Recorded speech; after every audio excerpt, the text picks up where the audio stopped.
Buenas tardes. Como ha dicho Antonio, pues estamos en esta conmemoración del Día Mundial de la Filosofía, mundialmente, es decir, en muchos países.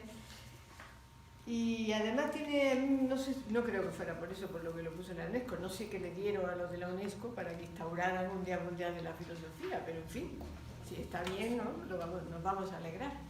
Y también no sé qué le ha dado a nuestros políticos en España, que por fin han rectificado y después de que habían dicho que sí a quitar la filosofía de la secundaria, pues ahora han dicho que sí a ponerla, ¿no?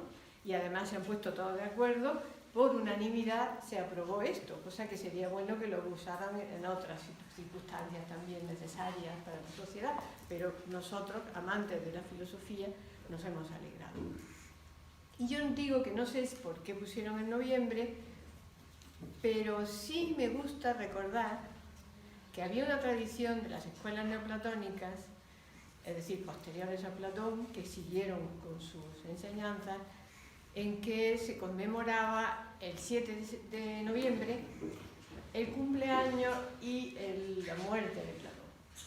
Entonces se hacía pues algo parecido a lo que tuvimos hace 2 días.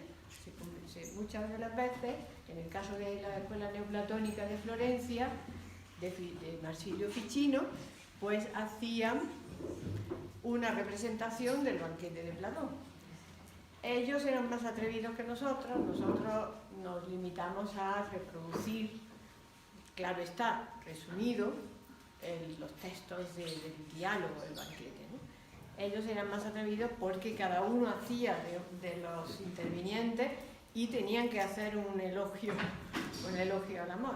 Menos mal que no se quedó tampoco el texto, porque también dirían cosas, lo que primero se les podía ocurrir, tenían que improvisarlo, ¿no? Y nosotros, a modo de banquete filosófico, pues tenemos esta programación, y hoy, pues también siguiendo lo que decía Ficino, que decía que la mejor compañía, él lo decía para los jóvenes, pero también para los jóvenes de espíritu, era la compañía de Sócrates. Entonces nosotros, pues hoy vamos a tener un ratito de compañía de Platón, siguiendo la compañía de Platón que tuvimos el martes. Y empezando por la idea de, bueno, hemos tomado lo de la inmortalidad, el alma, tal. Luego me levantaré otra vez, porque me gusta ver todas las caras, y aquí ya como soy chiquitilla, veo nada más que unas pocas, no me levantaré. Bueno, entonces lo vamos a hacer teniendo en cuenta que son los temas preferidos de Platón. La inmortalidad, el alma y el amor son los 3 temas, que casi todos los temas platónicos son transversales. Tomemos el diálogo que tomemos, nos vamos a encontrar con una idea nueva, con una idea repetida, ya dicha antes, pero en una temática que se atraviesa prácticamente todos los diálogos. Pero como había que elegir, porque claro, no vamos a hacer una especie de trabajo erudito, pues esto lo dice en el Nutrifón, esto en el Euridemo, esto aquí, esto allí, pues yo lo que he hecho ha sido tomar los 3 diálogos que a mi juicio son los que están más vinculados a esta temática. También para mí creo que son los más conocidos, o no, de Platón, porque hasta qué punto Platón es conocido. Yo me tengo por una lectora de Platón y cada vez que leo algo me impresiono yo misma de decir, qué barbaridad, y esto como no lo he leído antes, porque tiene ese don de incluir las más sublimes observaciones en conversaciones que a lo mejor no tienen mucho que ver, ¿no? Es como si hubiese ido metiendo, ¿no?, una especie de vetas de metales preciosos dentro de unos minerales, ¿no? Y dejar que el lector, en este caso, en su caso los que lo escuchaban o los que conocían sus obras directamente, vaya descubriéndolo. Porque si hay algo lejano a la figura de este filósofo es el dogmatismo, ¿no? Es el decir, esto es así, te guste, no te guste, esto es así. No hay, ya sabemos, un método dialéctico que está basado en las maneras de interpelar a los viandantes de su maestro. Bueno, pues estos 3 estos tres diálogos son el Fedón, el banquete y el Fedro. Y claro, yo como tampoco voy a dar una clase teórica de estos temas, porque no me apetecía, ¿qué he hecho? Pues he tomado algunas frases de cada uno de estos diálogos que me parecen significativas. Y a ver si entre todos llegamos a algunas conclusiones, ¿no? ¿Qué pasa con el Fedón? El Fedón es, bueno, también dicen los estudiosos que hay como una especie de continuidad de uno al otro. Pero la escena y lo que se representa, ya sabemos que hay una dramaturgia en muchos de los diálogos de Platón, en otros menos, pero en estos hay bastante escenografía. El caso del Fedón es el que tiene lugar cuando Sócrates está en la cárcel y está a punto de tomar la cicuta, es decir, los minutos anteriores a su muerte. Tiene también el hecho, hay muchos misterios en todo esto de cómo lo elabora, ¿no? Porque no es que haya alguien que está allí que lo cuenta, ni lo cuenta tampoco Platón, sino que lo cuenta uno que habló con uno que estuvo, ¿no? Porque eso es muy típico de Platón, te da como una tercera versión. ¿Por qué no se ponen de acuerdo los estudiosos sobre qué hay detrás de esa costumbre de poner un interlocutor que ese se lo ha contado otro interlocutor y a ese se lo contó otro interlocutor? A veces hay hasta cuatro, y dice uno, ¿cómo se acordaba, ¿no? Bien, entonces, en el Fedón está claro que lo más importante de todo, el tema que podríamos hablar aquí, pero ya vuelvo a decir que está todo relacionado, pues es el ejemplo de un Sócrates que no le tiene miedo a la muerte. O sea, lo más importante de todo es el mensaje de Sócrates viviendo la vida filosófica y mostrando que está contento de irse al Hades, ¿no? Está feliz, siente que va a estar muy bien, ¿no? Y que no le tiene miedo a morir, a pesar de que todos sus discípulos que están con él pues, se sienten muy apesadumbrados. Pero toda la conversación va siempre en torno a esa idea de una muerte vivida con alegría. Por lo tanto, hay muchos detalles de ironía, hay muchos detalles de tranquilidad, de estar hablando de cosas. No están hablando todo el rato de la muerte, ni muchísimo menos. Hablan del alma, sobre todo. De hecho, cuando catalogaron este diálogo, le pusieron el alma, ¿no? Porque de lo que habla Sócrates es su tema favorito, ¿no? Es el alma.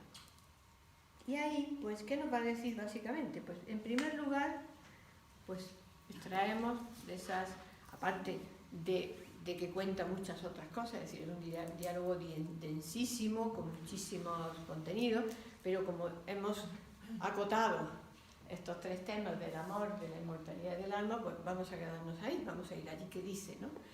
Y aquí la primera idea que lanzamos es que el problema que tenemos los seres humanos es el apego que le tenemos a todo lo físico y al cuerpo especialmente. Así de claro. Tanto es así que llega a decir guerras, revueltas y batallas, ningún otro las origina sino el cuerpo y los deseos de éste. Pues a causa de la adquisición de riquezas se originan todas las guerras y nos vemos forzados a adquirirlas por el cuerpo, siendo esclavos de sus cuidados. Esta es la primera idea potente de plantearnos que hay algo que tenemos que hacer con respecto al cuerpo y lo que tenemos que hacer evidentemente es liberarnos. Y dice, por eso no tenemos tiempo libre para la filosofía, con todas esas cosas suyas. Incluso hay un momento que dice, bueno, y hay momentos en que ya nos hemos conseguido como desprender un poco, liberarnos de toda esa esclavitud de lo físico y estar más en contacto con las cosas del alma. Pero ¿cómo se las arregla el cuerpo? Que otra vez nos atrapa, ¿no? Está como persiguiéndonos y nos atrapa. Claro, las conclusiones son tremendas, porque dice que nos perturba tanto que no nos permite ver la verdad. Nos distorsiona todo lo que podamos ver.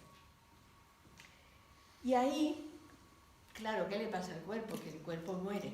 Entonces, como el cuerpo muere, nosotros, y como nos identificamos con el cuerpo, pues, ¿dónde ponemos la inmortalidad? Y ahí, bueno, el diálogo es cargadísimo de reflexiones, pero en realidad lo que viene a decir sobre todo es que si nosotros nacemos, nada nace de la nada. Si nuestro cuerpo nace, es porque ese cuerpo tiene un alma que se reviste de ese cuerpo. Y esa alma que aparece en el momento del nacimiento desapareció de su cuerpo anteriormente en el momento de la muerte. Y pasó un tiempo en el Hades esperando la nueva oportunidad del volver a renacer. Esta doctrina, de alguna manera, pues es bastante revolucionaria, que Sócrates la dice a través de Platón, o mejor, sí, a través de Platón, porque la idea de que el alma no muere con la muerte, la idea de la inmortalidad del alma, pues no era una idea que estuviese difundida en el mundo griego antiguo, ¿no? No era algo que todo el mundo lo sabía, ni mucho menos. Bueno, ahora tampoco, pero entonces,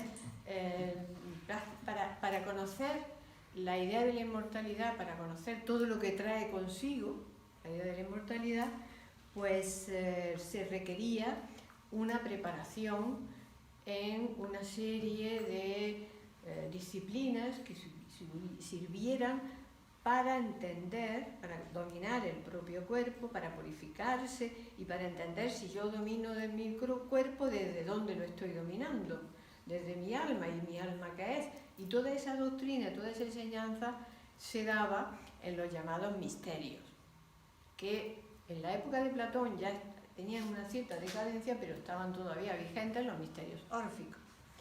Y realmente los ritos y las prácticas mistéricas estaban encaminadas a la vivencia por parte de los individuos, de los misterios, los que recibían estas iniciaciones, la vivencia de ser consciente, de llegar a un punto de conciencia en que se identificase con eso que está más allá del cuerpo, más allá de las emociones, más allá incluso de la mente.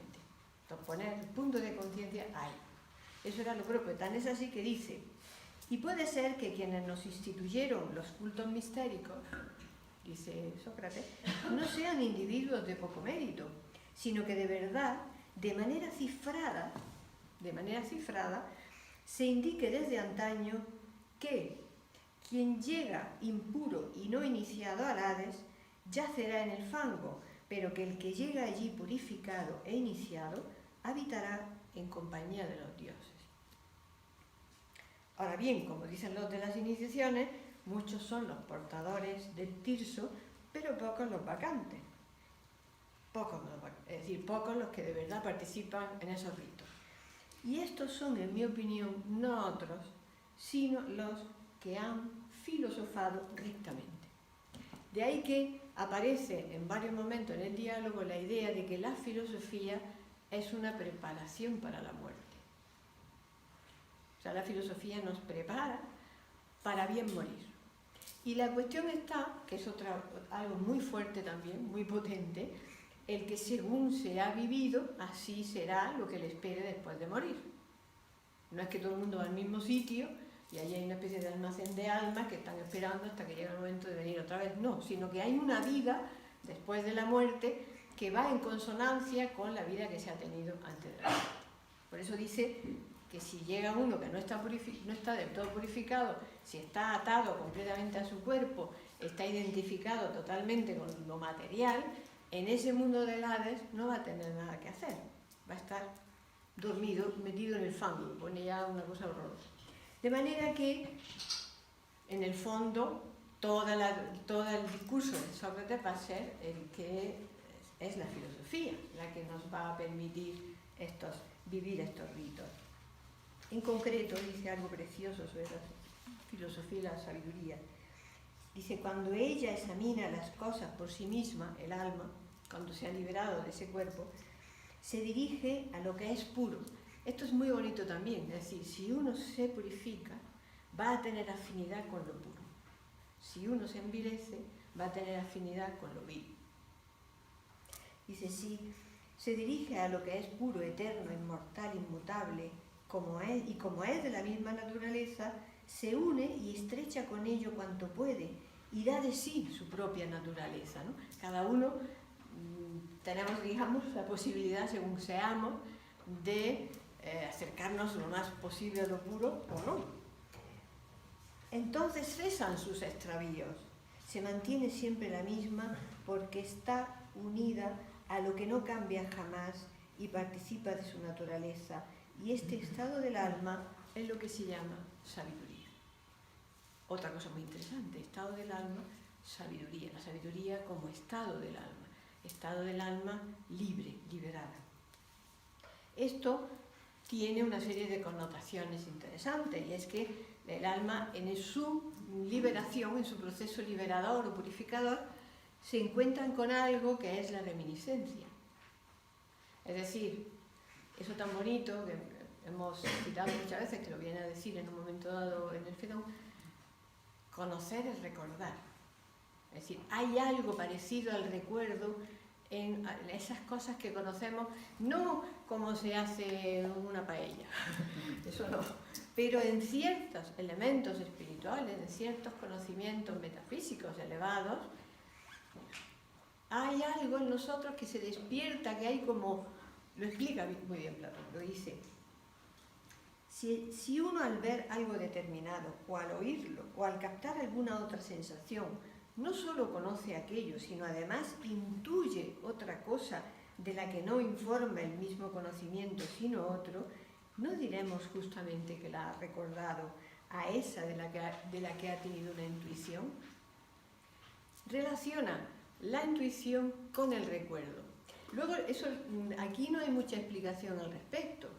Vamos a tener que ir al Fedro luego a enterarnos por qué. Porque eso, el Fedro explica mejor la reminiscencia. Bueno, no mejor, le da algunos datos mejores para entender lo que es la reminiscencia.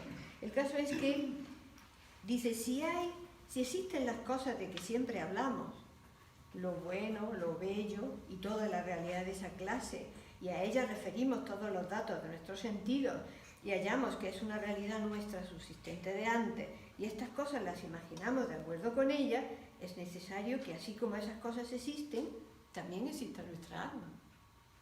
¿Qué dice con esto? Esto también es interesante, porque a veces cuando nos ponemos negativos de que la humanidad va a la catástrofe y qué sé yo, pues no tenemos muchas veces en cuenta que hay ya unas ideas que están arraigadas en nosotros. Cualquier persona ajena a la filosofía puede decir, fulano es una buena persona.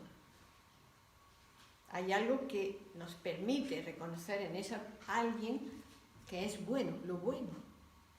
O decimos, tal persona es bella. Algo en nosotros nos permite identificar a esa persona con la belleza, sus formas, o esto es verdadero, o esto es falso, esto es la verdad, esto es falso, esta es la falsedad, ¿no? Esto no es verdadero.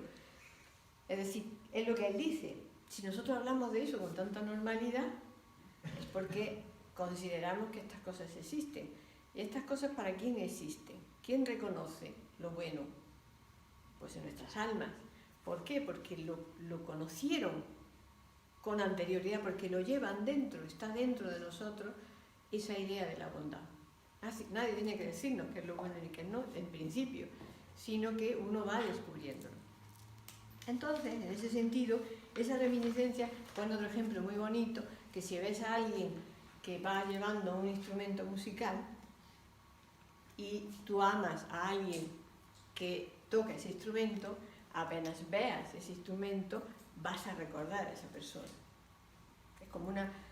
Ahí está también dentro el tema del amor, ¿no? El amor siempre va pasando, siempre va llegando de una manera o de otra en los diálogos platónicos. Pero si hay uno donde llega y se instaura, es en el banquete. Y ahora vamos a pasar al banquete. que por cierto nos dimos un buen banquete el martes, un banquete de banquete.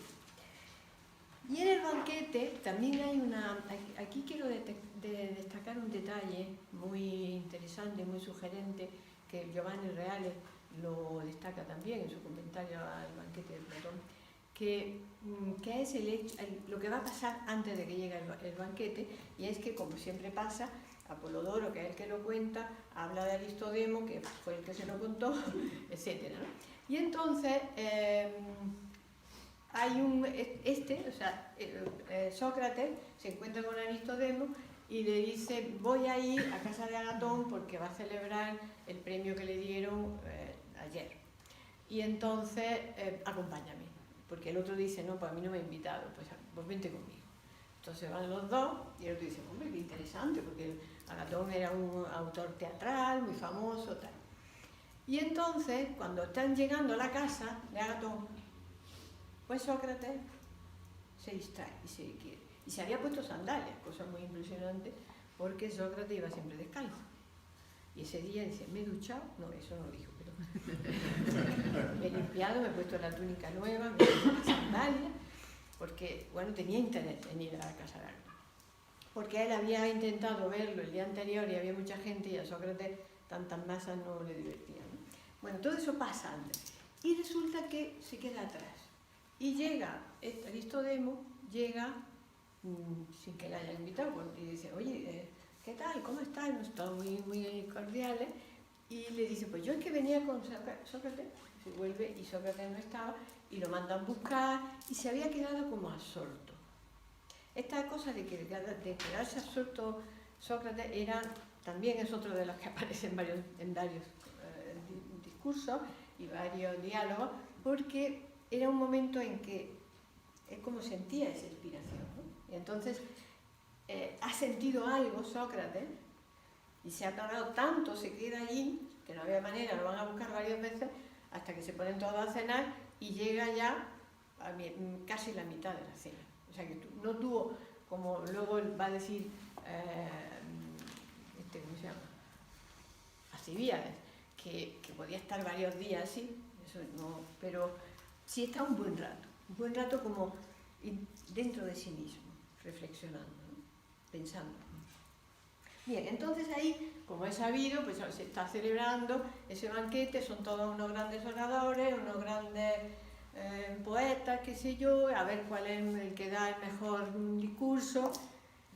Y bueno, pues hay unos que ensazan, porque decían: ¿cómo es posible que siempre se hace muchas loas y muchas alabanzas a los dioses en cualquier momento? Porque estos banquetes también tenían su parte ritual y religiosa, que hacían ofrendas y invocaban a las divinidades, pues, y sin embargo a Eros, que es un dios importantísimo, nunca lo hemos venerado, y todos se proponen que van a hacer el encomio a Eros. Claro, aquí, para no alargarlo, vamos a ir veo allí a nuestra Diótima particular, la que nos hizo de Diótima el otro día. No te preocupes, que no te voy a decir que necesites nada. Pero vamos a esa parte fundamental, porque han estado hablando unos y otros, no hay una dialéctica, aunque hay pequeños dialoguitos en ese acto, pero realmente lo que se dan allí son discursos que, bueno, cada uno tiene su estilo, cada uno tal, y bueno, el último que va a hablar va a ser Sócrates. Y entonces Sócrates pues cuenta la enseñanza que le dio esta sacerdotisa de Mantinea, Diótima de Mantinea, cuando estuvo en Atenas. Esto tampoco es casual, porque ¿qué había hecho, qué hacían estas personas divinas que visitaban, como en este caso ella, que era sacerdotisa de Delfos? Había ido a purificar Atenas de una enfermedad, de una peste, de una enfermedad, de una epidemia. Y esto era un oficio muy arcaico, que en la Grecia arcaica hacían seres muy especiales, que sabían hacer los ritos propios y que sabían si había un problema en una ciudad, dónde estaba originado el problema. y decían lo que tenían que hacer para actuar, ¿no? Para purificar la ciudad. Eso es lo que había hecho Diótima, lo cual tampoco es casual, porque ella había ido a dar a la ciudad una serie de rituales purificadores. O sea que otra vez tenemos una instrucción filosófica relacionada con los misterios que requieren la purificación. Y además, de hecho, Diótima no se corta nada cuando le dice, bueno, estos son los misterios en los que tú podrías iniciarte. Ella la ha iniciado a Sócrates en los misterios del amor. Lo primero que le dice, lo vimos también el otro día, creo que lo recordaremos todos, es que Eros no es un dios ni es un mortal. Entonces, ¿qué es? Pues un intermediario, es un daimon, que es el que pone en contacto a los seres humanos con las divinidades. Y entonces ese Eros nos da una visión de Eros, la idea de Sócrates sobre Eros no es un dios, uno de los tantos, el de Afrodita, el que pone junto a los corazones, los que se enamoran de no sé qué, todas esas cosas no están ahí en su visión, sino le va a contar el mito del nacimiento de Afrodita, cuando es hijo de Poros, es decir, el recurso, la abundancia, y Penía, que es la pobreza, y el hijo, que es Eros, va a ser ni la abundancia ni la pobreza, sino las dos cosas a la vez, y va a estar intermediario. Y entonces esa función de Eros es mucho más metafísica de lo que podíamos imaginar. Después lo veremos con la explicación, porque viene a ser como una fuerza que une las cosas.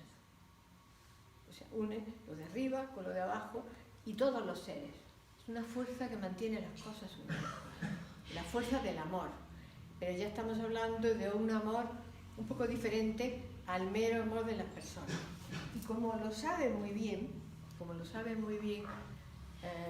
Diótima y Sócrates lo saben perfectamente, pues entonces explica que hay una especie de camino para llegar al amor.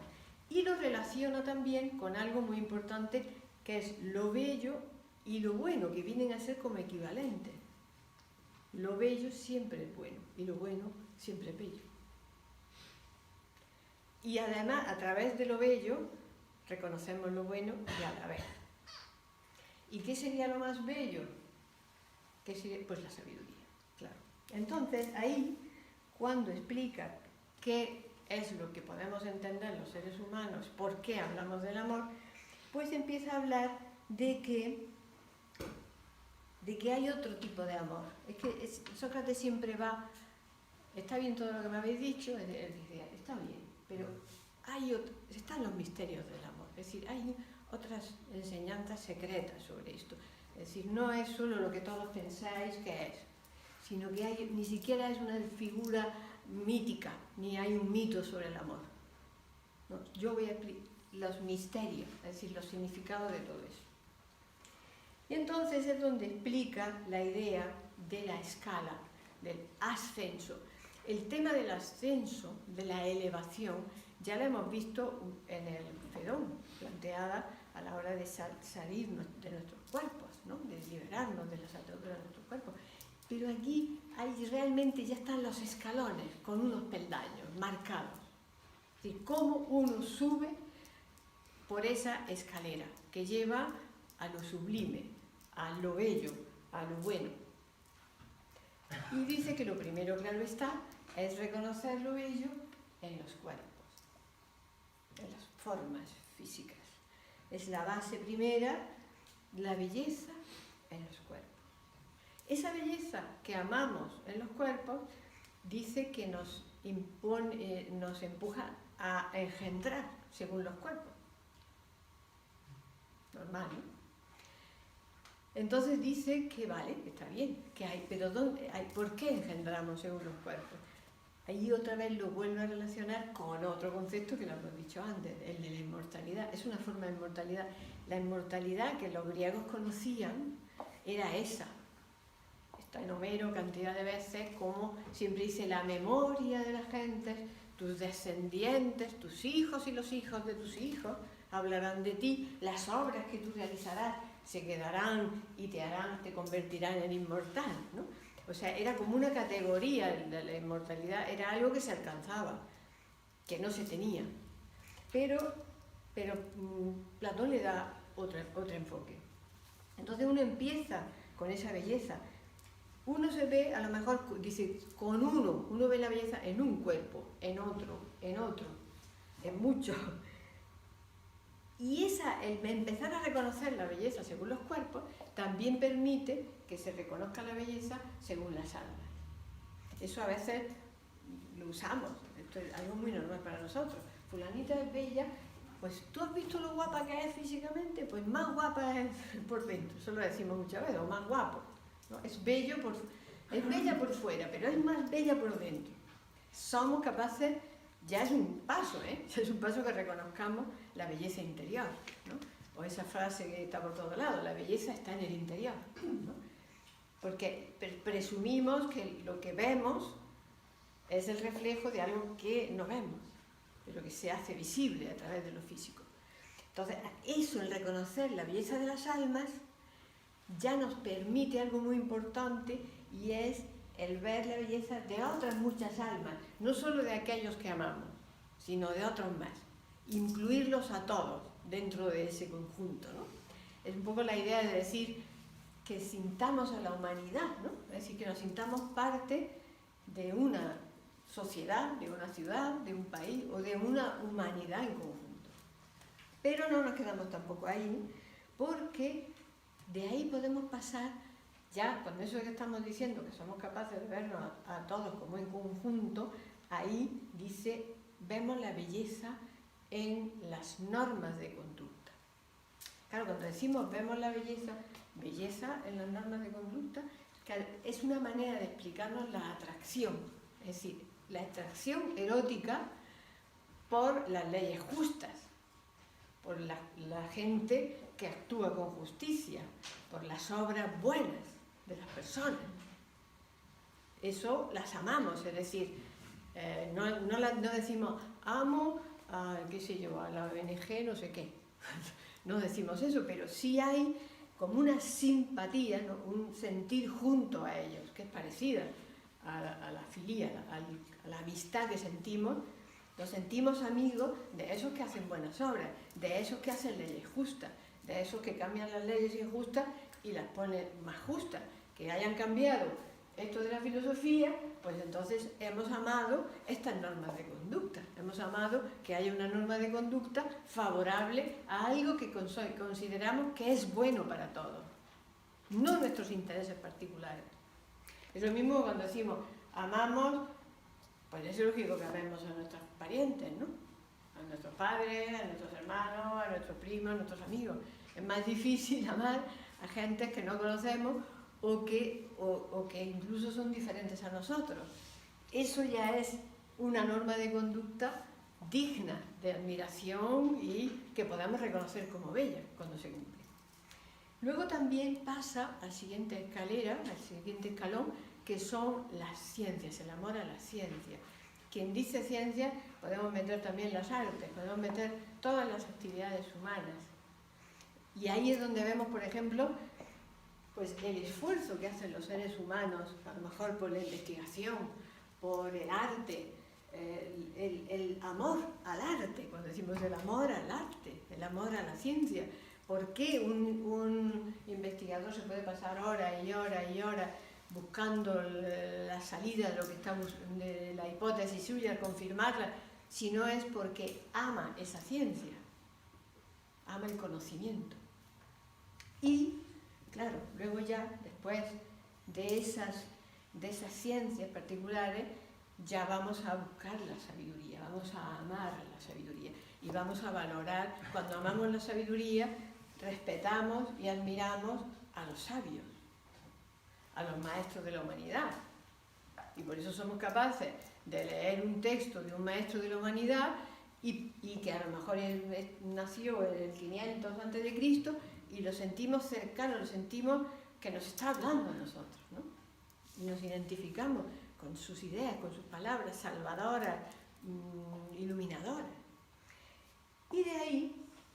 claro, ya estamos acercándonos con todo eso a la belleza en sí, porque es cierto, por ejemplo, con esto de los maestros de la humanidad, es algo que es muy importante cuando nos vamos dando cuenta de que casi todos, por no decir todos, vienen a decir parecidos mensajes, las mismas ideas, de una manera, dicha de una manera, dicha de otra, nos van indicando el camino por donde debemos de seguir.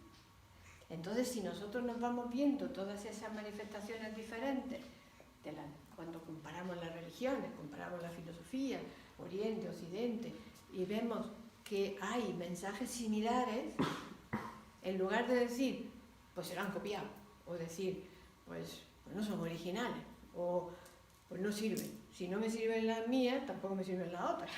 Al contrario, vamos a decir, ¿no será que vamos todos yendo hacia la unidad? ¿Y no será que la unidad está más cerca de lo que dice Platón, de lo bello en sí, de lo bueno en sí, que sería el escalón final de esos misterios del amor, llegar a lo bello en sí? ¿Y cómo sería? Es que la descripción es perfecta. Dice, tras haber contemplado las cosas bellas en ordenada y correcta sucesión, la que acabamos de decir, descubrirás de repente, llegando ya al término de su iniciación amorosa, algo maravillosamente bello por naturaleza. Existe siempre, y ni nace, ni perece, ni crece, ni decrece. No es bello en un aspecto y feo en otro. Para unos es bello y para otros es feo.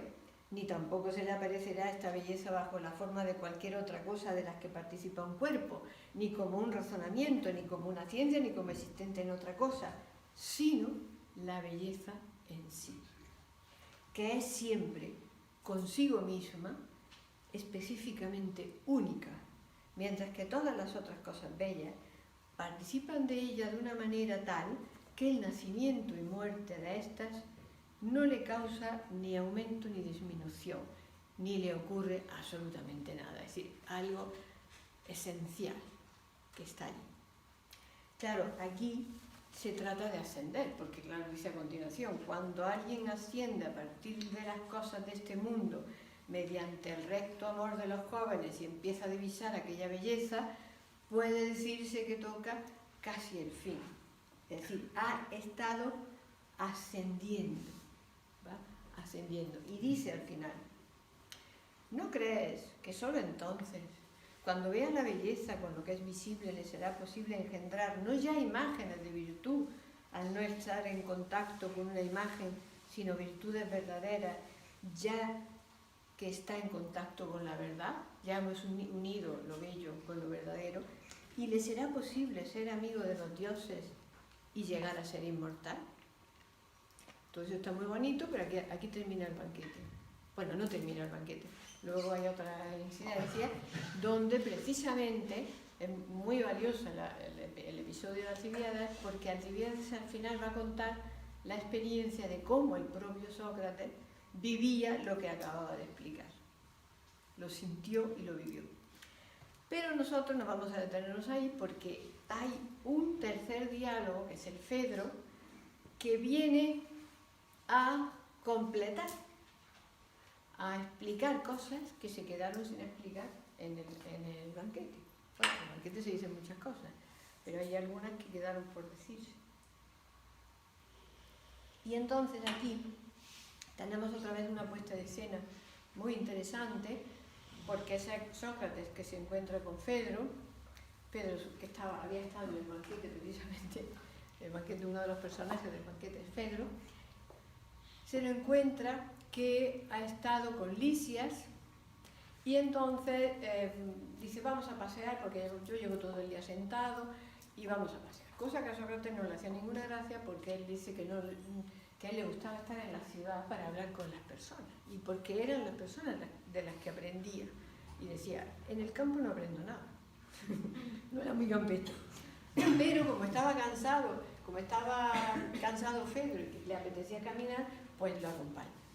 Y como además le promete Fedro que le va a hablar del gran discurso que había hecho Lisias sobre el amor, pues claro, como Lisias era otro de estos grandes oradores retóricos y le interesaba muchísimo saber qué le había dicho Lisias. Y es curioso porque ellos van caminando, están en la orilla de un río, hay una serie de prados, y como siempre pasa, hay algo especial ahí. Hay algo especial porque están en un sitio de árboles de plátanos, pero que no son los plátanos de Canarias, sino esos árboles grandes que también se llaman plátanos, no sé por qué. Y que de hecho a veces se metía Aristófanes se metía con Platón y decía que le llamaban plátano. Pero no eran los plátanos nuestros, sino que era lo que se llama así. Que dan mucha sombra. Entonces hacía calor, cantaban la chicharra, la cigarra, cantaban, y curiosamente, mira por dónde, porque es que en todos los alrededores de Atenas había el bosquecillo de la ninfa no sé qué, el hijo de Bóreas que pasó por aquí, todo estaba relacionado con un mito, con una historia. Y aquello parece ser que también había un altar dedicado a las ninfas. Pero lo deja caer ahí, ¿no? Lo deja caer. Total, que ahí lleva el Fedro, empieza una discusión que es muy interesante, es interesantísimo todo esto, porque es como un paralelo a lo que luego veremos. Es una discusión sobre las palabras, sobre el lenguaje, sobre la retórica, que es otro tema platónico transversal. Por muchísimos diálogos siempre habla un poco de eso, ¿no? Cómo se pueden decir las cosas, cómo nombrar a las cosas según son, no según aparecen. Bueno, hay toda una larga disquisición, y claro, por eso le gustan los discursos, y por eso el otro lleva como, ¿qué llevas ahí? Lleva como escondido un documento donde está el discurso de Lisias, que serán notas que le habrá tomado. Porque ahí es donde confirma lo que dice también a lo largo del diálogo, en el famoso mito de Tot y Tamus, que le regaña a Tot, el faraón Tamus, que le regaña a Tot por haber inventado la escritura. Y dice, ahora la gente no va a cultivar su memoria, porque le va a pasar como me pasa a mí, que lo tengo yo aquí escrito, y entonces en vez de sabérmelo de memoria, me lo traigo escrito. Entonces él lo tiene así un poco oculto, pero al final le cuenta cuál es el discurso de Lisias sobre el amor, y viene a decir que es mejor amar al que no te ama. O sea que, ¿por qué? Pues porque como los enamorados se les va un poco la cabeza, pues es un latazo estar con alguien que está enamorado. Lo maneja mucho mejor si no te ama. Bueno, todo un rollo así muy divertido también por otra parte. Y entonces Sócrates pues dice, pues no me convence mucho esto.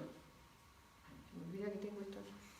No me convence mucho este tema, voy a responder a esto. Y responde con otro diálogo, con otro discurso. Pero es un discurso que él mismo se da cuenta que no es lo que quería decir. Y hay un momento que dice una frase, que a veces la encuentro, que es, le dice,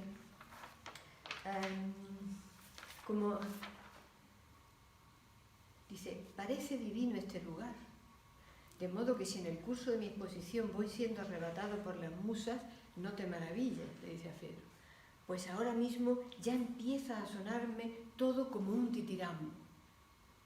Es decir, Sócrates entra como en otro estado de conciencia. De hecho, él se da cuenta de eso, pero aún así le contesta un poco como en la misma línea de interpretación, pero ya planteándole cosas que no está de acuerdo con ellas, con lo que había dicho Lisis. Porque el problema que tiene la retórica es que es lo que él dice, están dichas de una manera tan bonita que te olvidas de plantearte si lo que dices es verdad o no. Entonces tienes que estar un poco ante los discursos, un poco en guardia, para ver si, para someterlos a prueba, ¿no? Pero en eso, que después de esto se cubre con el manto, que es una señal también de que no vaya a ser que diga yo alguna cosa que no le guste al Dios, entonces me tapo. Pero después de terminar él su discurso, el propio Fedro siente que le quedan cosas por decir.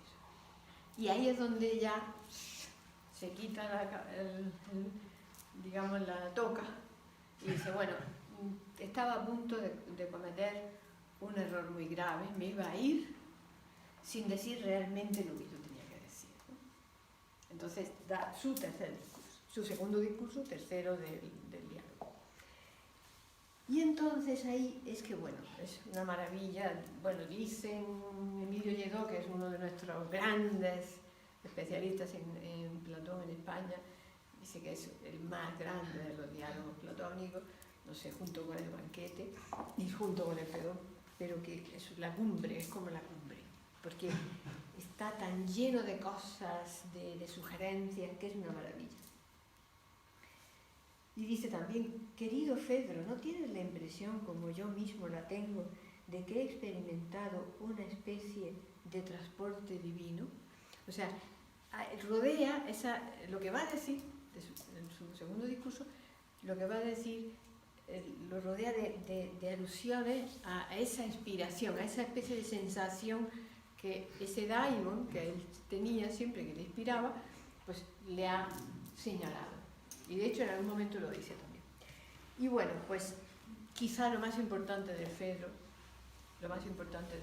sin duda alguna, es lo que dice, no sé si puedo decir lo que es el alma, porque toda la cuestión es, si estamos planteándonos qué es el amor, no podemos planteárnoslo adecuadamente si no tenemos en cuenta qué es el alma. ¿Con qué amamos? Amamos desde nuestra alma. Y explica que el amor es como un deseo, ¿no? Como un deseo, por una parte, de cosas placenteras, pero también, al mismo tiempo, de opiniones razonables. Y para explicar todo esto es cuando recurre, dice, puedo decir a lo que se parece, a qué se parece el alma. Y ahí es donde está el famoso símbolo del carro, ¿no? El carro dirigido por el auriga con 2 caballos. Uno muy ágil con los tobillos finos, que tiene el detalle de decir que tiene los tobillos finos, y que es como elegante, como estilizado, y otro muy bruto, con vasto y torpe, y que no se deja manejar, y una auriga que conduce el carro, ese tiro con los 2 caballos. Ese es el ejemplo, el auriga, ¿qué es?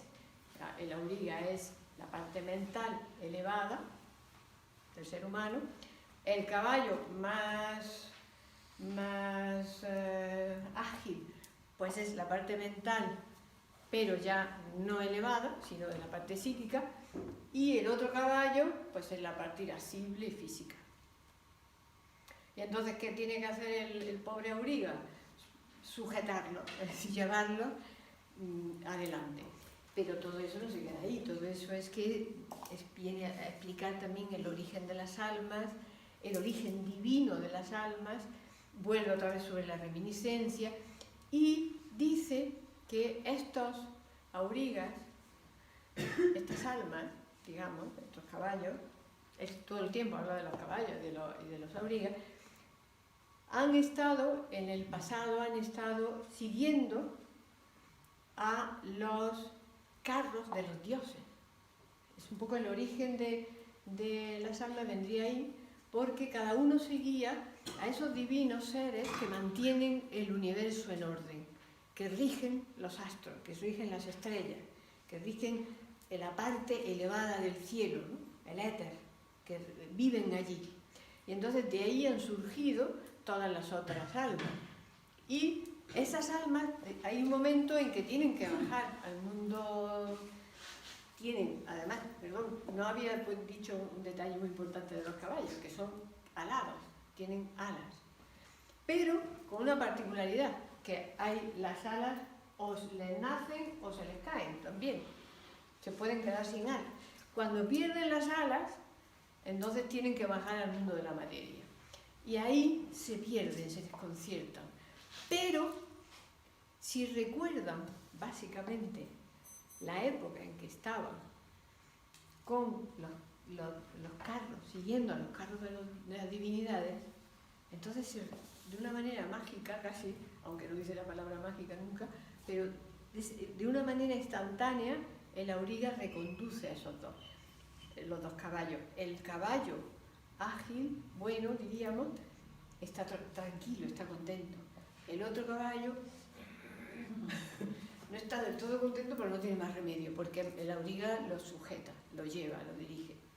De manera que el alma sería eso, sería un alma triple, que la parte más elevada es la que rige a las otras dos, y dice, ahí es donde viene la reminiscencia, estas almas, estos caballos, estos tiros, cuando estaban en la compañía de los dioses, en el reino de la verdad, en el reino divino, pastaban con los caballos de los dioses, tomaban el mismo pasto, porque era el pasto que había. Y entonces luego dice, y cuando bajan y buscan lo verdadero, el auriga busca lo verdadero, dice, es como si recordaran el sabor del pasto de las llanuras donde pastaban los caballos divinos. Es como, porque las almas tienen ese origen divino, y entonces el encontrar lo verdadero en algo, encontrar esa chispa que te recuerda, ¿no? Que te despierta, pues entonces en ese momento reconocen la verdad. Dice, esto es, ¿no?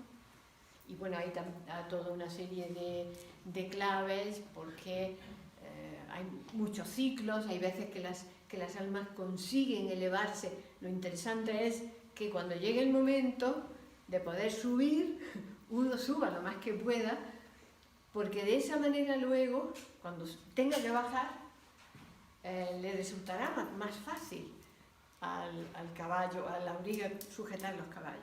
Mientras que si se abandona, pone muchísimos ejemplos, si se abandona va a estar constantemente perdido, ¿no? Y entonces llega un momento que puede olvidar las experiencias que tuvo cuando estaba en compañía de los caballos y de los carros de los dioses.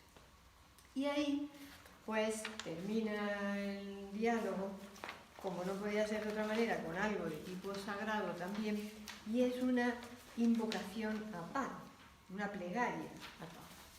Pan es como la deidad de la naturaleza, ¿no? El todo está en todo. O sea, es una visión de decir, lo divino está en todo.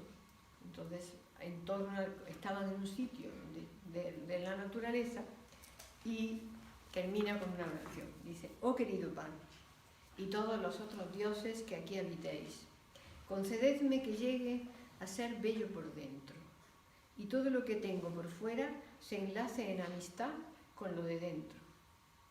Amistad, filia, amor. Que considere rico al sabio, que todo el dinero que tenga solo sea el que puede llevar y transportar consigo un hombre sensato, y no otro. ¿Necesitamos de alguna otra cosa, Fedro? A mí me basta con lo que he pedido. Y dice Fedro, pide todo esto también para mí, ya que son comunes las cosas de los amigos. Vayámonos. Pues vayámonos. Bueno, no nos vayamos. Si queréis hacer alguna pregunta, encantada. Yo, bueno, esto es lo que he querido hacer esta tarde, no sé si lo habéis conseguido, es despertar en vosotros, si es que todos lo tenéis despierto, el afán de leer a Platón, de tener la compañía de Platón, de buscarla, ¿no? Sabiendo que Platón es como todo lo bello, ¿no? Como si quieres sacar oro en una mina tienes que cavar mucho, si quieres sacar piedras preciosas no están allí, ¿no? Tienes que rebuscar. Hay que ponerse en sintonía con esos seres que están allí hablando, ¿no? Y con el que los escribe, ¿no? Entonces yo quería animaros para eso, porque el camino, según hemos visto, es complicado.